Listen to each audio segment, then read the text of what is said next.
अस्सलाम वालेकुम नाजरीन। ज़ब्त ड्रामा की आने वाली किस्त में पहली बार ऐसा लग रहा है कि खेल सिर्फ मोहब्बत का नहीं, ताकत, दौलत और इंतकाम का भी बन चुका है। एक तरफ रमला फैक्ट्री ऑन के नाम करने जा रही है, दूसरी तरफ शामी और फारूक साहब जेल की सलाखों के पीछे नज़र आने वाले हैं।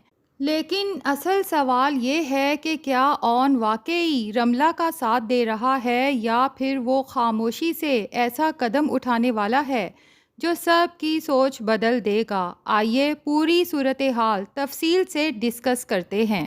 सबसे पहले तो एक बात वाकई समझ से बाहर है। जब रमला ने फैक्ट्री बेचने का फ़ैसला किया था तो उसकी खबर ना फारूक साहब को हुई, ना आरफा को, ना शामी को, बल्कि ऑन को भी ये खबर उसके दोस्त राफे के ज़रिए मालूम होती है। खैर, वो बात फिर भी किसी न किसी तरह हज़म हो जाती है, लेकिन अब तो राइटर साहब ने इससे भी एक कदम आगे बढ़ा दिया। अभी रमला और ऑन वकील के चैम्बर में बैठे होते हैं, अभी डॉक्यूमेंट्स पर साइन हो ही रहे होते हैं कि उधर फारूक साहब के पास फ़ोन आ जाता है कि आपकी फैक्ट्री बिक चुकी है। भाई, आखिर ये ख़बर इतनी तेज़ी से किसने पहुंचा दी? अभी तो रजिस्ट्री मुकम्मल भी नहीं हुई और पूरा शहर जान गया कि फैक्ट्री हाथ से निकल चुकी है। खैर, इन सब बातों से भी ज़्यादा मज़ा तो उस सीन में आया जब आने वाली एपिसोड के टीज़र में फारूक साहब और शामी जेल की सलाखों के पीछे खड़े दिखाई देते हैं। यकीन करें, ड्रामे के बहुत से रेगुलर व्यूअर्स शायद इसी लम्हे का इंतज़ार कर रहे थे।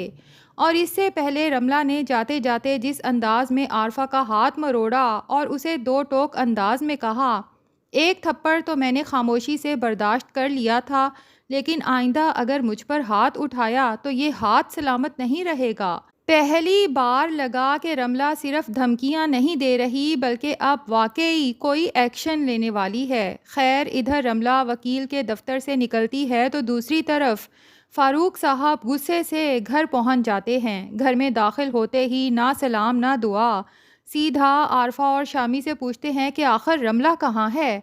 आरफा अभी अपना ज़ख्मी बाजू दिखाते हुए कहती है कि मुझे क्या मालूम वो लड़की कहाँ गई है, जाते जाते मेरा ये हाल कर गई है। लेकिन इसी दौरान रमला सीढ़ियाँ चढ़ती हुई घर में दाखिल होती है। सामने पूरा ख़ानदान एक अदालत की तरह बैठा होता है और रमला एक लम्हे के लिए घबरा जाती है। वैसे यहाँ पर एक और सवाल भी बनता है, अगर रमला को फैक्ट्री के पैसे मिल चुके थे, अगर उसने अपना मकसद हासिल कर लिया था, तो फिर उसे दोबारा इसी घर में वापस आने की आखिर ज़रूरत क्या थी? खैर, रमला को देखते ही फारूक साहब गुस्से से आगे बढ़ते हैं और पूछते हैं, बताओ तुमने मेरी फैक्ट्री किसको बेची और उसके डॉक्यूमेंट्स कहाँ हैं? लेकिन रमला भी आज किसी के दबाव में आने वाली नहीं। वो इंतहाई बेनियाजी से जवाब देती है, डॉक्यूमेंट्स जहाँ भी हैं, अब इस मामले से आपका कोई ताल्लुक नहीं। बस फिर क्या था, रमला का ये लहजा और फारूक साहब की तरफ उंगली उठाकर बात करना शामी से बर्दाश्त नहीं होता। शायद पहली बार उसे अपने बाप की इज्जत का ख्याल आता है। वो फ़ौरन आगे बढ़कर रमला का बाजू ज़ोर से पकड़ लेता है और गुस्से में कहता है, तुम्हारी हिम्मत कैसे हुई मेरे बाप से इस अंदाज में बात करने की? शामी इतनी ज़ोर से उसका बाजू दबाता है कि रमला दर्द से तड़प उठती है। वो मुसलसल कहती रहती है, मेरा हाथ छोड़ो, लेकिन शामी कहाँ छोड़ने वाला था। उल्टा मज़ीद सख्त लहजे में कहता है, हाथ तो मैं तब छोड़ूंगा जब तुम बताओगी फैक्ट्री के कागजात कहाँ हैं। तुमने खुद वादा किया था कि ये फैक्ट्री वापस मेरे नाम करोगी, फिर मेरी इजाज़त के बगैर तुमने इसे आगे कैसे बेच दिया?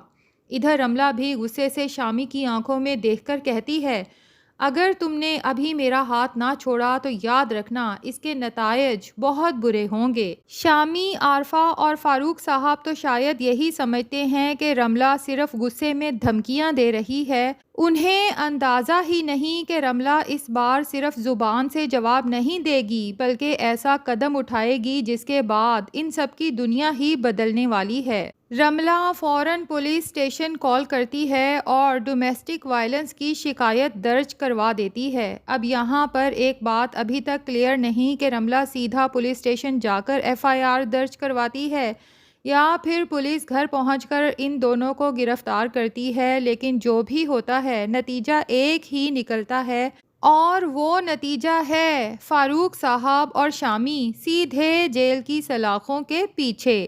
یقین کریں ناظرین، ٹیزر کا یہ سین دیکھ کر بہت سے ویورز کے دل کو ٹھنڈک ملی ہوگی، کیونکہ جس شامی نے ہر وقت دوسروں کو نیچا دکھانے کی کوشش کی اور جس فاروق صاحب نے ہمیشہ اپنی طاقت اور رعب پر بھروسہ کیا، آج وہی دونوں قانون کے سامنے بے بس کھڑے دکھائی دیتے ہیں۔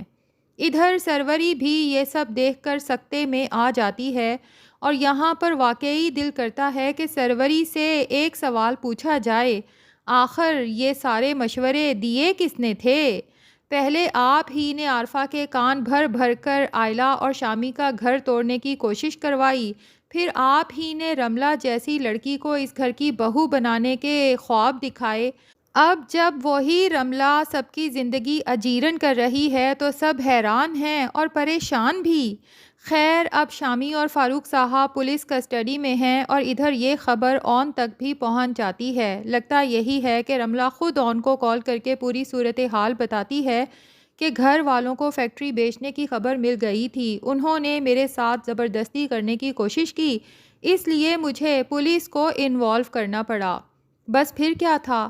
اون ایک لمحہ بھی ضائع نہیں کرتا، فوراً گھر سے نکلتا ہے، رملہ کو اپنے ساتھ لیتا ہے اور سیدھا پولیس اسٹیشن پہنچ جاتا ہے۔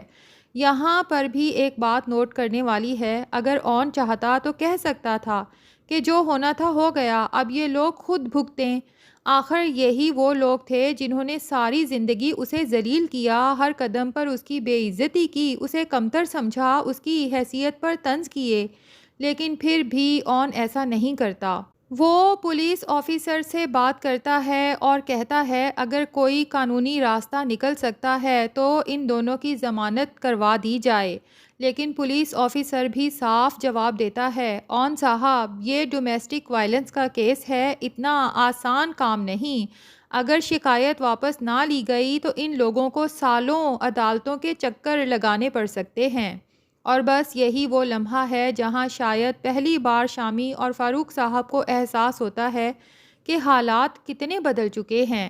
دونوں وہیں سر جھکائے کھڑے ہوتے ہیں، اور سچ پوچھیں تو اس منظر کی سب سے بڑی خوبصورتی یہ ہے کہ جس اون کو یہ دونوں ہمیشہ حقیر سمجھتے تھے، جسے ہر وقت بے عزت کرتے تھے، جسے اپنی جوتی کے برابر بھی نہیں سمجھتے تھے، آج وہی اون ان دونوں کی رہائی کی کوشش کر رہا ہے۔ تو لگتا یہی ہے کہ اون رملہ کو ہی کنونس کرے گا کہ تم ان دونوں کو معاف کر دو، اور یوں فائنلی ان دونوں کی ضمانت ہو جائے گی۔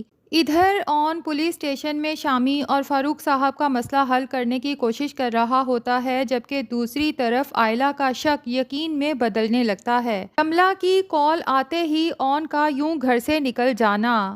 آئلہ سیدھی زویا کے پاس جاتی ہے اور اس سے کہتی ہے لگتا ہے واقعی اون اور رملہ کے درمیان کچھ چل رہا ہے۔ اتفاق سے شمسہ بھی یہ سب سن لیتی ہے اور فوراً پریشان ہو جاتی ہے، جبکہ آئلہ بس اللہ سے یہی دعا کرتی ہے کہ یا اللہ، جو میں سوچ رہی ہوں ایسا کچھ نہ ہو۔ لگتا یہی ہے کہ یہ غلط فہمی زیادہ دیر نہیں رہے گی، جیسے ہی سب کو معلوم ہوگا کہ اون نے رملہ سے فیکٹری کسی لالچ میں نہیں بلکہ اپنے خاندان کے بزنس کو بچانے کے لیے خریدی ہے، تو آئلہ سمیت سب لوگ اون کے احسان مند ہو جائیں گے۔ البتہ اب دیکھنا یہ ہے کہ شامی اور رملہ کا رشتہ بچتا ہے یا ہمیشہ کے لیے ختم ہو جاتا ہے۔ آپ کے خیال میں شامی اور رملہ کو ایک ساتھ رہنا چاہیے یا اب ان دونوں کے راستے ہمیشہ کے لیے الگ ہو جانے چاہیے؟ ناظرین، اپنی قیمتی رائے کمنٹس میں ضرور بتائیے گا۔